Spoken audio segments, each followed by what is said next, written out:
आज हम हिंदी व्याकरण के स्वर संधि के भेद की मास्टर वीडियो में दीर्घ, वृद्धि, गुण, यण, अयाधि पांचों संधियों को एक साथ विस्तार से और शॉर्ट मेथड दोनों ही तरीकों से समझेंगे। शॉर्ट ट्रिक इतनी आसान होगी कि आप इन पांचों भेदों को एक साथ बड़ी आसानी से याद रख पाएंगे। हम जानते हैं कि स्वर संधि क्या होती है। स्वर का स्वर के साथ मेल होने पर जो परिवर्तन होता है यानी कि जो बदलाव आता है उसे हम स्वर संधि कहते हैं। जैसे विद्या जमा आल्य संधि में आपको ध्यान क्या रखना है, इसका नियम क्या है कि जो ये जमा का निशान है आप देख रहे हैं विद्या और आल्य के बीच में जो प्लस का निशान है, इससे पहले और बाद में दोनों ही तरफ स्वर का होना आवश्यक है। स्वर संधि की यही पहचान है कि जमा के निशान के दोनों तरफ स्वर होने चाहिए। तो यहाँ पर कौन सा स्वर है? आ, विद्या आ है और बाद में भी आ है यानी कि दोनों ही स्वर है, तो ये स्वर संधि का उदाहरण है। नेक्स्ट है गण जमा ईस। यहाँ पे भी अणय के पीछे हम वर्ण विच्छेद करेंगे तो ए आएगा। वर्ण मतलब इनके टुकड़े करेंगे, अणय और ए को अलग करेंगे तो ए आ जाएगा। ए जमा ई बन गया ए, गणेश। स्वर संधि के भेद 5 है। दीर्घ, वृद्धि, गुण, यण और अयाधि। याद हुए? चलो आसानी से साथ साथ याद करवा देती हूँ। स्वर संधि के भेद हमारे दीर्घ, गुण, यण। हम इस तरीके से इनको याद करेंगे। पहले ये 3 और उसके बाद वृद्धि, अयाधि। अब याद हुए? दीर्घ यानी कि बड़ा, बड़ा है तो उसमें गुण भी होने चाहिए। और फिर अणय और अणय ये दोनों एक समान है यानी कि इकट्ठे आएंगे, दीर्घ, गुण, यण। और उसके बाद है छोटी की मात्रा। ये देखिए वृद्धि, यहाँ भी छोटी की मात्रा है, अयाधि में भी छोटी की मात्रा है यानी कि वृद्धि, अयाधि। हम अपनी शॉर्ट ट्रिक में भी इसी अनुसार चलेंगे तो आप इसी तरीके से इनको आसानी से याद रख पाएंगे।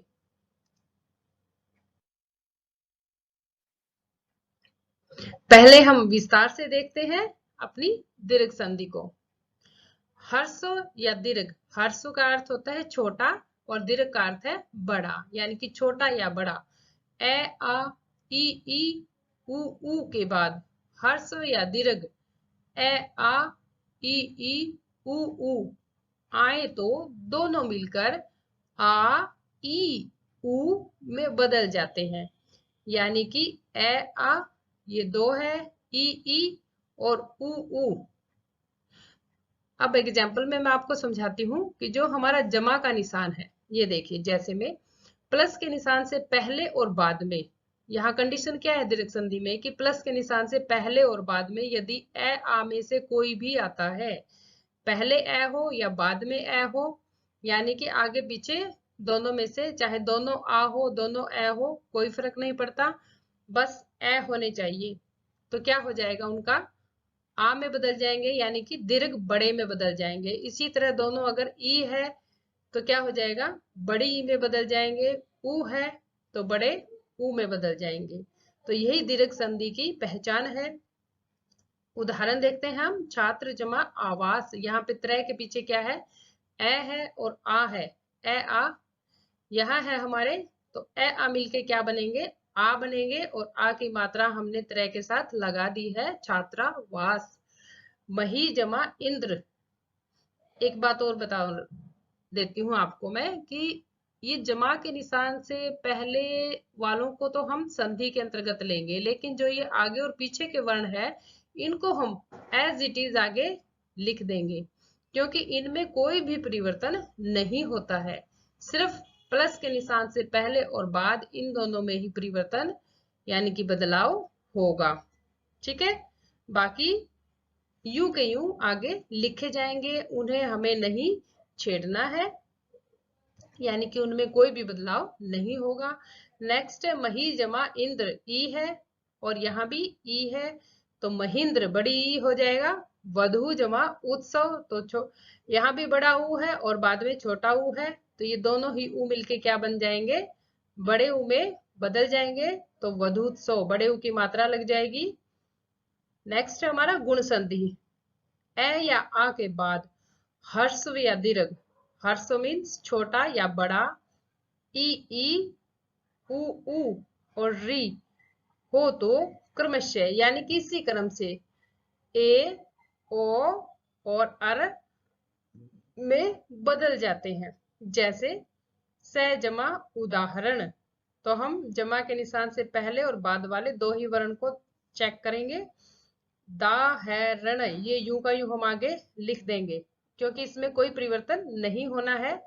स जमा उ, स के पीछे क्या है, ए है और बाद में उ है, ये तो क्या बन जाएगा, ये ओ बन जाएगा। ठीक है, तो स के साथ ओ लग गया तो क्या बन गया, सो दाहरण। इसी तरह उमा जमा ईश, आ के साथ ई, ये रही ई, तो क्या बनेगा, ए बनेगा। तो उमेश मात्रा लग जाएगी ए की। पर जमा उपकार, ए के साथ उ है तो क्या बन जाएगा, ओ परोपकार। महा जमा ऋषि, आ है तो क्या बनेगा, आ और री मिलके अर बनेंगे।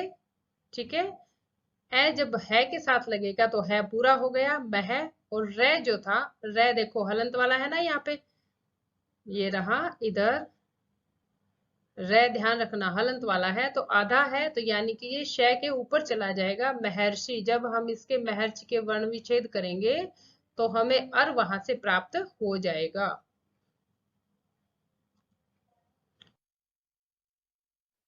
अब है हमारी यण संधि। ई उ री के बाद कोई भी अन्य स्वर आए, यानी कि अन्य स्वर इनको छोड़ करके जो है उसके सामने वैसा ही स्वर नहीं आना।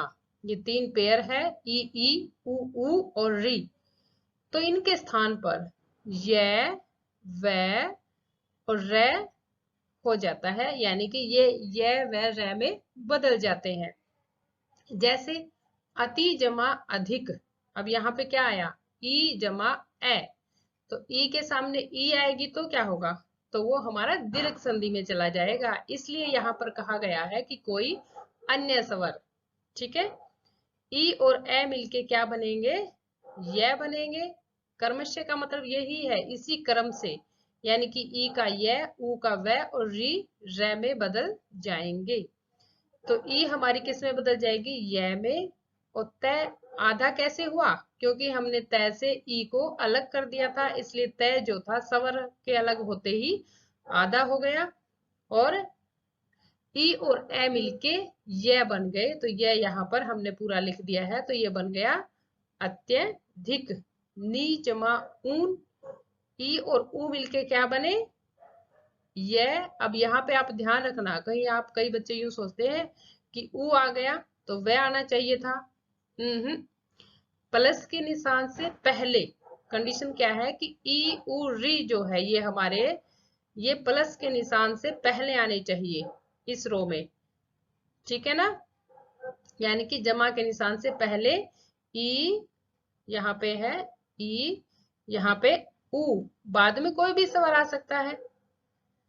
ठीक है, ये ध्यान रखना कि पहले जो आएगा वो कौन सा होगा, इनमें से होगा, बाद में कोई भी स्वर आए। यहाँ पे उ आ गया है, लेकिन हमें ये वाला देखना है, नए के साथ क्या है, ई है, तो बाद में उ है, यानी कि कोई अन्य स्वर है तो किस में कन्वर्ट हो जाएगा, ये में, तो हमारा बन गया न्यून। सु जमा आगत, उ और आ मिलके क्या बन गए, व, तो क्या बनाइए, स्वागत। पितृ जमा आज्ञा, री और आ मिलके क्या बने, रे, तो क्या बन जाएगा, पित्राज्ञा।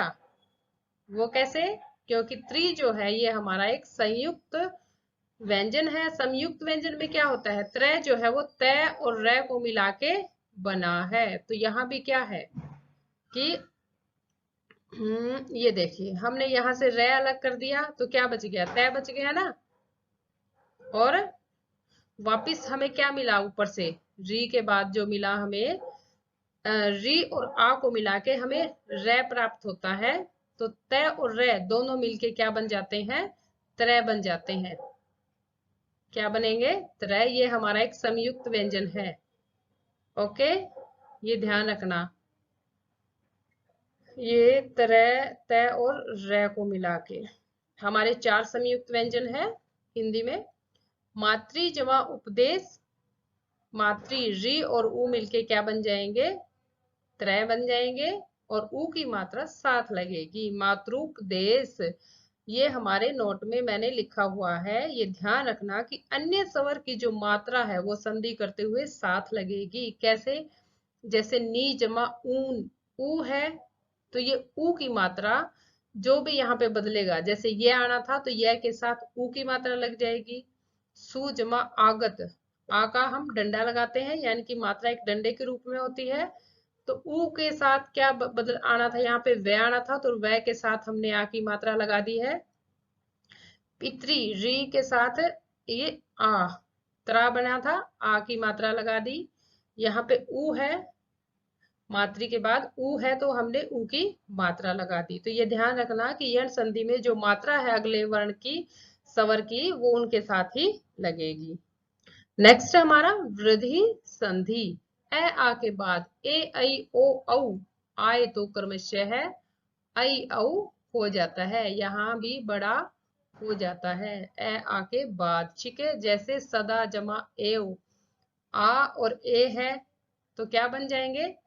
ऐ बन जाएंगे। तो सदैव ऐ की मात्रा कैसे लगती है? ऐसे, ये ऐ की मात्रा है तो सदा जमा एव, सदैव।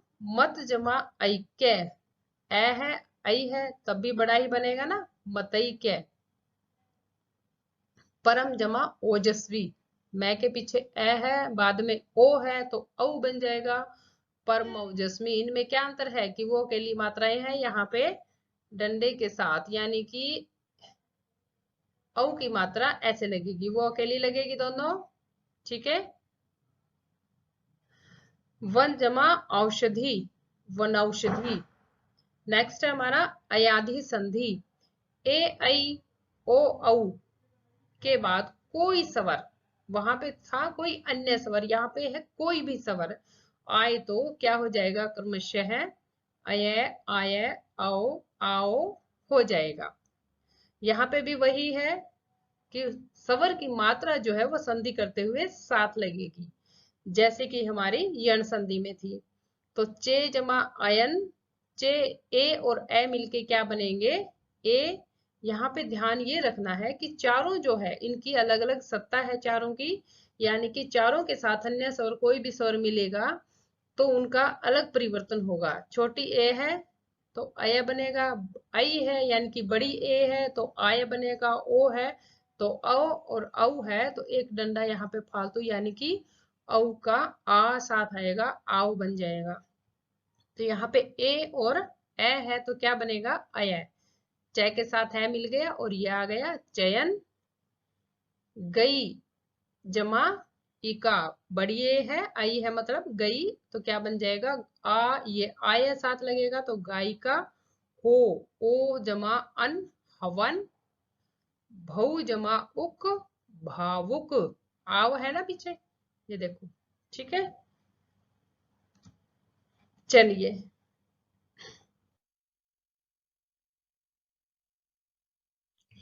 अब हम करते हैं अपनी शॉर्ट ट्रिक, यानी कि पांचों संधि एक साथ और वो भी आसानी से। ये हमारी स्वर संधि के भेद है पांचों के पांचों।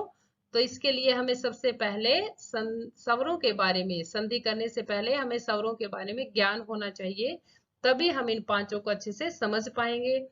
हमारी स्वर संधि की कंडीशन क्या थी कि जमा के निशान के दोनों तरफ ही स्वर होने चाहिए। ठीक है, चाहे कोई भी भेद हो, ये जो जमा का निशान है इसके दोनों तरफ स्वर होंगे। तो मैंने स्वर लिख दिए हैं, हमारे हिंदी में 11 स्वर है और मैंने उनके दो दो के पेयर बना दिए हैं, जैसे ए, आ, ई, आप देख रहे होंगे। इसी तरह उ, री अकेला है क्योंकि वो ऋषि जी है ना, इसलिए वो अकेले ही काफी है। एक सेकंड, हाँ जी, ये देखिए। और उसके बाद है ए, ऐ, ओ और औ। ठीक है, ये हमारे 11 स्वर है। अब इनको कई बच्चों को याद नहीं होते, स्वर भी नहीं ध्यान में रहता, तो कोई बात नहीं, मैं अभी बता देती हूँ कि आप इनको याद कैसे रख सकते हैं। ये देखिए, हमने 2 ए लिखे हैं क्योंकि ये दोनों जुड़वा है ना। अब ये देखो 2 ए है, उसके बाद हमने सिर्फ एक मात्रा एक्स्ट्रा लगाई है जिससे वो आ बन गया। इसी तरह 2 ई लिख दो, उसके ऊपर मात्रा लगाओ, बड़ी हो गई। इसी तरह ऊ है, 2 ऊ लिखो, मात्रा लगी, बड़ा ऊ। इसी तरह ए है, आई के लिए ऊपर एक मात्रा लगेगी तो आई बन जाएगा। 2 ओ लिख दो, तो एक मात्रा यहाँ भी एक्स्ट्रा लगाते ही वो औ बन जाएगा। बस इतना सा ध्यान रखना है। एक री है जो कि अकेला है क्योंकि वो ऋषि है। ये लीजिए, हो गई याद। अब चलते हैं अपनी ट्रिक की तरफ। सबसे पहले है हमारी दीर्घ संधि। यहाँ पे क्या है कि ए आ ई उ ऊ री, ये साथ ही हमारे पहली 3 संधियों में काम आएंगे। ठीक है, आगे के हम बाद में देखेंगे, पहले इन 7 के बारे में ही समझते हैं। ए आ दोनों जुड़वा भाई है, इधर ई दोनों जुड़वा है और ऊ भी दोनों जुड़वा भाई है। तो ये तीनों क्या है, व्यापार करने की सोचते हैं। ए आ दोनों आपस में बातचीत करते हैं, यानी कि जमा के निशान से पहले ए हो, आ हो, चाहे इधर आ हो उधर ए हो, तो रिजल्ट में क्या आएगा, आ ही आता है, यानी कि बड़े की बात ही मानी जाती है। इसी तरह ई जो है वो भी व्यापार करने की सोचते हैं, दोनों वही है कंडीशन कि जमा के निशान से दोनों तरफ कोई भी ई हो, छोटी बड़ी का कोई फर्क नहीं पड़ता, लेकिन रिजल्ट क्या आएगा, दोनों में बड़ी ई ही आएगा। इसी तरह ऊ भी है जो व्यापार के लिए बातचीत करते हैं, तो दोनों तरफ जमा के निशान से पहले और बाद में यदि ऊ है, दोनों ही तरफ छोटे हो बड़े हो, दोनों बड़े दोनों छोटे, या एक छोटा बड़ा किसी भी तरफ हो, तो रिजल्ट में क्या आएगा, बड़ा ऊ ही आएगा। यही हमारी दीर्घ संधि है, यानी कि बड़े की बात ही मानी जाएगी पहले 3 जो जुड़वा है इनसे। नेक्स्ट हमारी गुण संधि। गुण संधि में क्या होगा, दीर्घ का अर्थ होता है बड़ा, बड़ा है तो गुण भी होना चाहिए ना। इसी तरह हम संधि का नाम याद रख सकते हैं। अब क्या हुआ कि जो ए आ था, इसमें आ की बात मानी गई और आ जो था उसका व्यापार बहुत बढ़िया चला। इसकी वजह से ई ऊ और इधर री भी बैठा देख रहा था, उसने रिस्क नहीं लिया, उसने कहा कि जिसका व्यापार अच्छा चलेगा मैं तो उसी के साथ साझेदारी कर लूंगा या उसी के साथ लग के व्यापार कर लूंगा। तो इसलिए ए आ के पास ई भी आए, ऊ भी आए और री भी आया। तो इन्होंने कहा कि हमें भी अपने काम में साझेदारी करा लो या अपने साथ व्यापार करवा लो। तो ए आ ने कहा ठीक है, और ए आ के साथ जब ई यानी कि जमा के निशान से पहले और बाद में, पहले क्या आएगा, ए आई आना चाहिए, और बाद में यदि ई आते हैं तो ए आएगा, क्योंकि ए आ ने ई से बातचीत करके इनको ए नामक जगह व्यापार के लिए सौंप दी कि तुम वहां जाकर व्यापार करो। फिर ए आ के पास ऊ भी आया, यानी कि जमा के निशान से पहले तो ए आ ही रहेगा, बाद वाला बदलेगा, पहले ई में से आएगा तो ए हो जाएगा, फिर ऊ में से आएगा तो क्या हो जाएगा, ओ हो जाएगा। ऊ से ओ बहुत आसानी से बन जाता है ना, तो इसको ओ नामक जगह दे दी व्यापार करने के लिए। फिर री भी आया कि मुझे भी तुम्हारे साथ काम करना है, तो फिर ए ने कहा कि ठीक है, उसको भी री से रे यानी कि अर नामक जगह सौंप दी। तो यानी कि जमा के निशान से पहले जो है वो क्या होगा, ए आ में से ही होगा।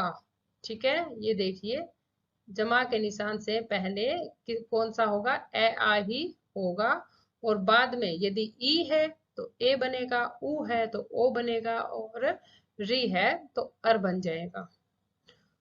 उसके बाद क्या हुआ कि ए आ ने कहा कि ठीक है, मैंने अपना काम आगे बढ़ा दिया। फिर उसने इन सबको, यानी कि जो इसके साथ काम करने के लिए आए थे ई ऊ और री, इनको आगे भेज दिया काम को बढ़ाने के लिए। तो ये हमारी यन संधि है। गुण अणय है तो यहाँ भी अणय मिलेगा। यन संधि में किसने कमान संभाली, ई ने, ऊ ने और री ने, यानी कि ये जो थे वहां से फिर यहाँ पे इनको पूरा अधिकार दे दिया कि तुम जाओ और काम करो। ठीक है, इन्होंने किसके साथ व्यापार किया, कोई भी अन्य स्वर आ जाए, यानी कि इन दो को छोड़कर यदि ये दो आपस में व्यापार करेंगे तो वो हमारी दीर्घ संधि बन जाएगी। तो ये कोई भी अन्य स्वर, यानी कि 11 स्वर है हमारे, इन दो को छोड़कर कोई भी 9 स्वर जब इनके साथ व्यापार करने के लिए आएंगे तो उसका रिजल्ट य में आएगा। ठीक है, ऊ का व में आएगा और री रे की साउंड आती है वहां से, तो री रे में आएगा। अब यहाँ पे कई बच्चे कंफ्यूज हो जाते हैं, तो ये भी ध्यान रखना, यन संधि है तो य से स्टार्ट है, तो यहाँ फर्स्ट जो है परिवर्तन वो भी यही है। अणय जो है वो ऊपर वाले से मैच कर रहा है, तो इसलिए ये नाम याद रहेगा कि यन है गुण के बाद और य से शुरू होगा। जैसे नी जमा उन, यानी कि जो परिवर्तन है वो कैसे होगा, जमा के निशान से पहले ई है और बाद में कोई भी स्वर है तो य में बदल जाएगा।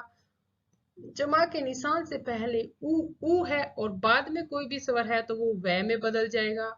और जमा के निशान से पहले यदि री है तो वो रै में बदल जाएगा, बाद में कोई भी स्वर हो। जैसे ऊपर क्या था कि पहले ए ही होना था। नेक्स्ट है हमारी वृद्धि संधि।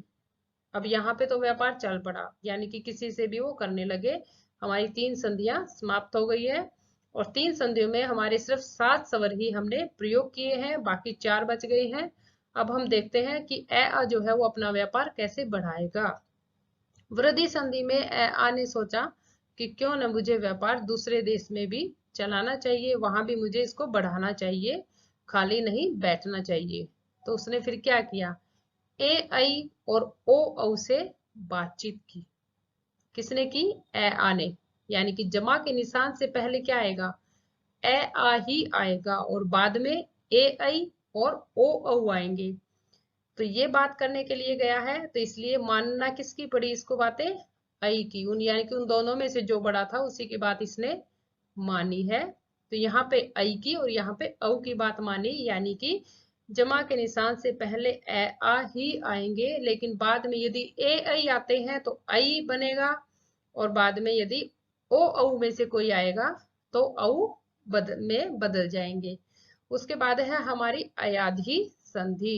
ई की मात्रा है दोनों में ही छोटी ई की, अयाधी संधि। यहाँ पे क्या हुआ, ए आ ने इनको काम सौंप दिया और फिर वो वापस अपने हेड ऑफिस में चला गया। उसके बाद ये थोड़े से बड़े थे, समझदार थे, इन्होंने क्या किया, सबने अलग अलग काम शुरू कर दिया। जैसे ऊपर था ना, ऊपर तो ई ऊ ये थोड़े छोटे थे, इनको समझ नहीं थी, इसलिए ये डबल डबल गए काम करने के लिए, भाई एक दूसरे का सहारा होगा।